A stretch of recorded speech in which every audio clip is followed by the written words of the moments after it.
तत्सत् श्रीमते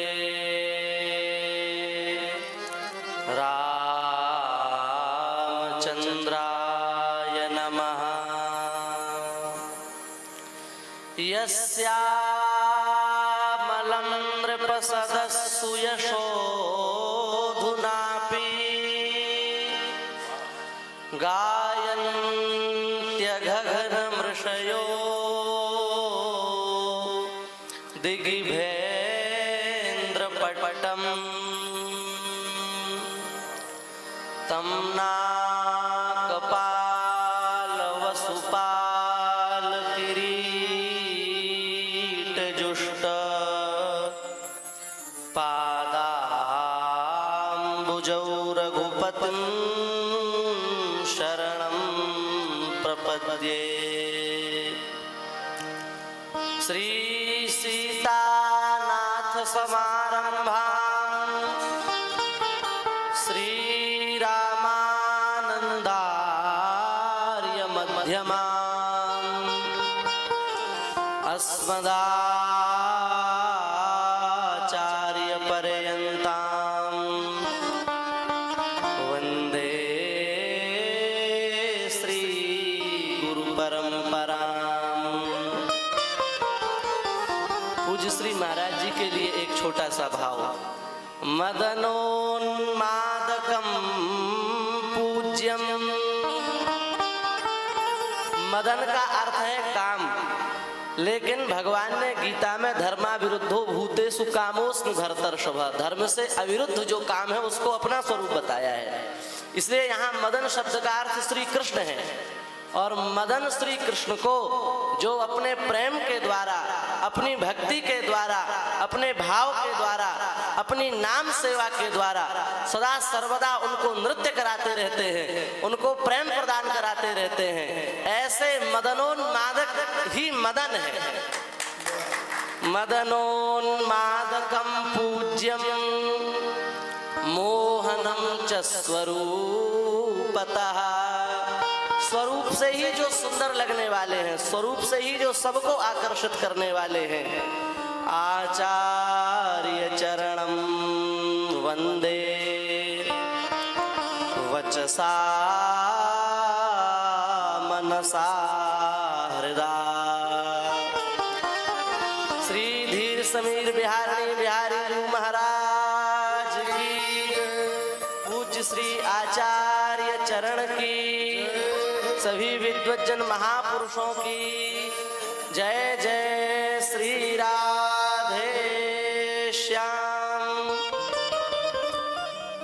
हरिशरणम भक्तवांछा कल्पतरु भक्तवत्सल शरणागत वत्सल अकारण करुणा वरुणालय अखिल हेय प्रत्यनीक भक्तवांछा कल्पतरु भक्तवत्सल शरणागत वत्सल दीन बंधु दया सिंधु कृपा सिंधु श्री धीर समीर बिहारणी बिहारी जी सरकार की महती कृपा करुणा से यमुना जी के पावन पुलिन में इस धीर समीर बिहारणी बिहारी जी के दिव्य एवं भव्य सत्संग मंडप में बैठ करके सभी पूज्य महत्पुरुषों के सन्निधि में पूज्य श्री महाराज जी की मंगलमयी वाणी के द्वारा हम सभी को मानव जीवन का सर्वोत्कृष्ट फल सत्संग लाभ प्राप्त हो रहा है। यह श्री ठाकुर जी की हम सब के ऊपर अति विशिष्ट कृपा करुणा है। हम पूज्य श्री महाराज जी के चरणों में बारंबार सादर दंडवत प्रणाम निवेदित करते हैं। मंच पर विराजमान सभी पूज्य महापुरुष, हम तो सबके बालक ही हैं, सब खूब स्नेह करते हैं, सभी के चरणों में सादर दंडवत प्रणाम निवेदित करते हैं। हम सभी लोग भगवान की मंगलमयी कथा को श्रवण कर रहे हैं। यह कथा कैसी है? भगवान की कथा अशेष सौख्यशीला है, भगवान की कथा क्लेशशीला है, भगवान की कथा ललित लीला है, भगवान की कथा भगवत छुषक कौमुदी है, भगवान की कथा काल व्याल विशद ज्वाला ज्वलद विलय शमनी है, भगवान की कथा परमानंदमयी है, भगवान की कथा अमृत वर्षणी है, भगवान की कथा रस वितर्षणी है। ऐसी मंगलमयी कथा का हम आप सभी लोग श्रवण कर रहे हैं, और वह भी श्रीधाम वृंदावन में बैठ करके। वृंदावन की अपनी निज महिमा तो है ही। केदार नाम के एक राजा थे, संहिताओं में पुराणों में ऐसा वर्णन है। केदार नाम के राजा थे, उनके जाने के पश्चात उनकी जो पुत्री थी उसका नाम वृंदा था।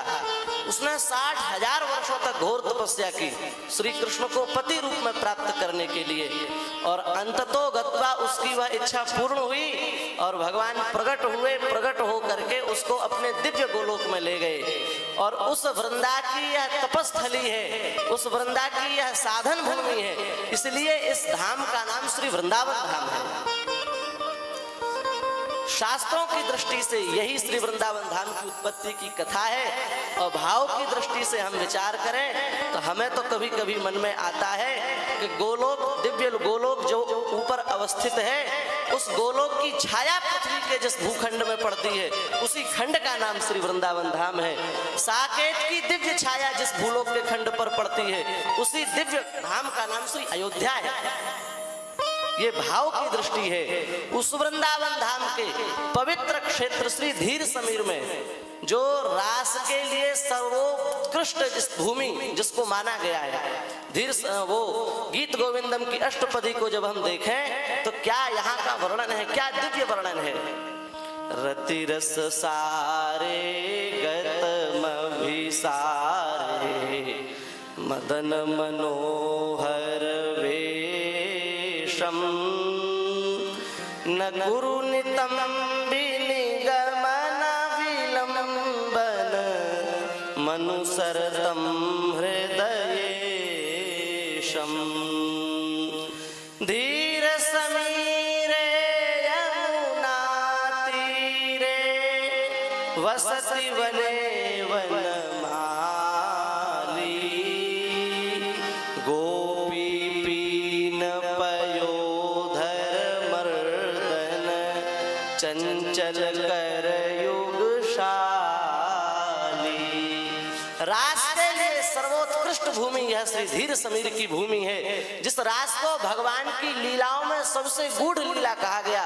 वृंदावन की जो निवृत्त निकुंज रस की उपासना है, उस उपासना में भागवत से प्रारंभ है, और सातवें पावे रीति रस श्री स्वामी हरिदास की जो रसोपासना है उसको अंतिम सिद्धांत माना गया।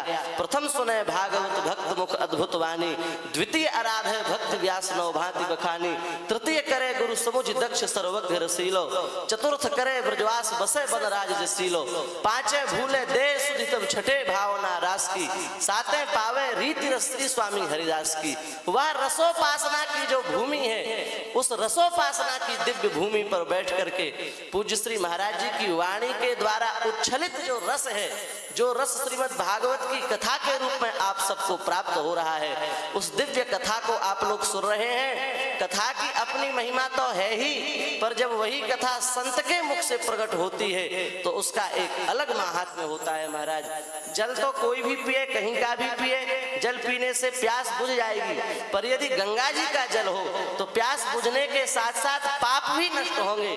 उसी प्रकार से भगवान की कथा संसार की समस्त कामनाओं को तो पूर्ण करती ही है, पर किसी निष्काम प्रेमी संत के मुख से जब वह कथा सुनी जाए तो जीवन का जो अंतिम फल है भगवत प्राप्ति, वह भगवत प्राप्ति भी दुर्लभ नहीं रह जाती, वह भगवत प्राप्ति भी सुलभ हो जाती है। ये इन संतों के मुख से कथा सुनने का। और महाराज, हम तो ऐसा विचार करते हैं जब भागवत पढ़े तो तितिक्षव कारुणिका सुहृद सर्वदेहि नाम अजात शत्रवस्सान्ता साधवस्साधुभूषणाः मय्यनन्येन भावेन भक्तिं कुर्वन्ति ये दृढाम् मत्कृते त्यक्त कर्माणस्त्यक्त स्वजन बान्धवाः मदाश्रयाः कथामृष्टाः शृण्वन्ति कथयन्ति तपन्ति विधास्तापा नैतान् मद्गत चेतसः तयेते साधवः साध्वी सर्वसंग विवर्जिताः संगस्ते श्वथते प्रार्थ्य संग दोष हराहिते। ये सभी लक्षण जो श्रीमद् भागवत में कहे गए, जब हम उनको व्यावहारिक धरातल पर देखें, व्यावहारिक धरा पर यदि उन लक्षणों को देखना है तो पूज्य श्री महाराज जी के दर्शन करें। महाराज जी में वे सभी लक्षण प्रत्यक्ष दृष्टिगोचर होते हैं। पढ़ना तो बहुत सरल है तितिक्षवा कारुणिका, पर आचरण की दृष्टि से देखा जाए तो महाराज जी में वे सभी सद्गुण विद्यमान हैं। हम बारंबार उनके चरणों में प्रणाम करते हैं। भाव बहुत है, समय बहुत कम है, हम बस यही प्रार्थना करते हैं महाराज जी सदा सर्वदा ऐसे ही प्रसन्न होकर के हम सबको खूब कथा का धन लुटावे। हमारे यहाँ महाराज एक बात कहें हम अंतिम में विद्वान की वाणी में ओज होना चाहिए।